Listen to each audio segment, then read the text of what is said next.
আজকে আমি বাইম মাছ ভাজি করব। তো আমি শুরুতেই বাইম মাছটা কড়াইতে দিয়ে দিছি। আমি বাইম মাছটা ছোট, ছোট টুকরা করে কেটে নিয়েছি। তার মধ্যে আলু আর পেঁয়াজ ছোট, ছোট টুকরা করে ধুয়ে তারপরে দিয়েছি। এখানে দিয়েছি হলুদ।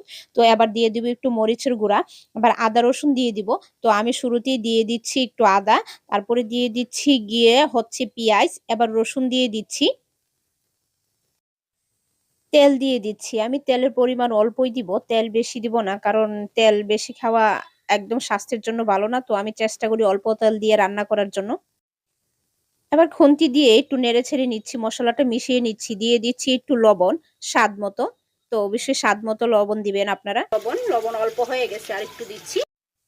সব উপকরণ দেওয়া হয়ে গেছে। এবার মসলাটা ভালো করে মিশিয়ে নিব।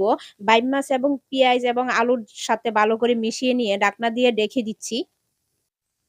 এবার ঢাকনা দিয়ে ডেকে ২-৩ মিনিটের জন্য অপেক্ষা করব। ২-৩ মিনিট পরে ঢাকনাটা খুলে দেখব। আমি ২ টা কাঁচামরিচ দিয়ে দিচ্ছি। তো ভাজির মধ্যে কাঁচামরিচ দিলে খেতে অনেক ভালো লাগে। আসছে দেখি কি অবস্থা। তো মোটামুটি হয়ে গেছে। হওয়ার আগে আমি অবশ্যই ধনিয়া পাতা দিব। ধনিয়া পাতা দিলে কি হয়? ঘ্রাণটা অনেক ভালো আসে ভাজির মধ্যে। তো খেতে অনেক ভালো লাগে। এবার ধনিয়া পাতা দিয়ে দিচ্ছি। আমি ধনিয়া পাতাটা আগেই ধুয়ে কুচি, কুচি করে কেটে রেখেছিলাম। সেগুলো এখন দিয়ে দিলাম। দিয়ে একটু নাড়াচাড়া করে তারপরে ঢাকনাটা দিয়ে একটু ঢেকে দিব।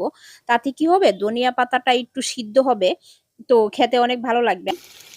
এই যে দেখেন কত লোভনীয় হয়েছে। এই যে আমার বাইম মাছের ভাজি হয়ে গেছে। এই যে হয়ে গেল গরম, গরম বাইম মাছের ভাজি। তো এবার আমি ভাজিটা নামিয়ে নিব। আমার ভিডিওটা দেখে যদি আপনাদের ভালো লাগে তাহলে অবশ্যই আমার চ্যানেলটা সাবস্ক্রাইব করে লাইক, কমেন্ট করে পাশে থাকবেন। ধন্যবাদ সবাইকে।